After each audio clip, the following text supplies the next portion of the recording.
Hiya folks again, just in testing. What I wanted to do is just make sure that we have the circuit mock-up right for the PAs. So you'll notice it's turned upside down. That's to prove to you that there's no tube in there, there's no high tension connected. You can see, I can assure you he's completely off. Right, I'm just using the ground connections, that's all, because it's convenient. But anyway, where's my left hand side gone? My left hand side's here, dead, in bits. It's all in bits, folks. It's dead.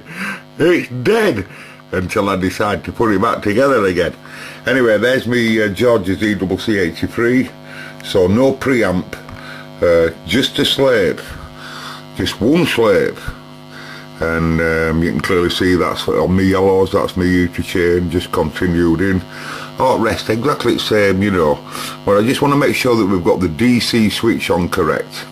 Now an EL84 should idle at about 35 milliamp, right, in the switch on state.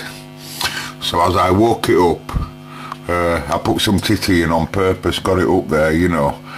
So I got 240 on table there. I can put more on, but like I say, that's what it'll be running in circuit anyway, about that, less than that.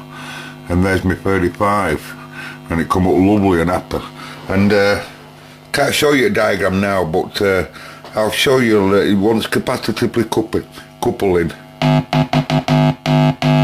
right at that end. I can show you a diagram, it won't be right not to at this point. Just let me move stuff out of the way.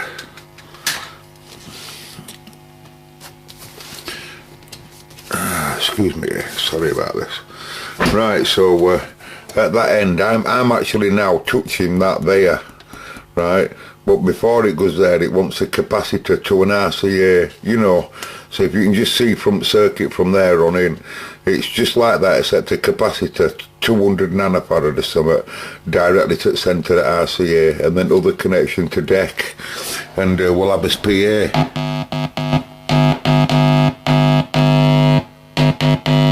Working the tree on full load, you know.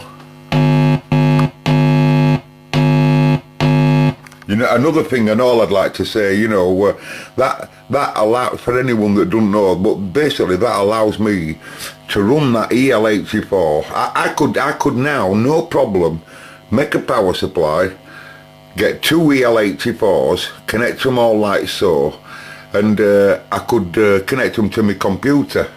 And I'd have valve audio on my computer, but it wouldn't be the same as everything being analog, of course, you know. So if I were to give controlled audio, when I say controlled, like my MIDI disc, for example, as an output control, or a CD player, anything, tape deck, if it's got an output control on it to turn it up and down on output, you can connect it straight to that, and you'll have a mono little amp. Or make 7 of them, and you'll have a 7 headrical. It's a new word, never been invented before. Catching a bit, folks. Perhaps you might have learned something there today. How to make a small slave. A small slave. That's its proper terminology. I might do the same thing with some of the. I've got some valves downstairs that I only have the one, but yet I'd like to hear them. Some of them are really early, you know. And I know pin connections of them, but I'd like to start to see if I can wake them up and hear them. Well, under a condition like that, you can. As long as you get, obviously, our grid and everything will be different. Sorry, regarding feedback and how it's connected and transformer and all, but the basic understanding I've learned something in this last hour. I'll catch you in a bit, folks. I'll have to go because I'm in pain. My back's going, my stomach's hurting, and I don't want to tell you at rest.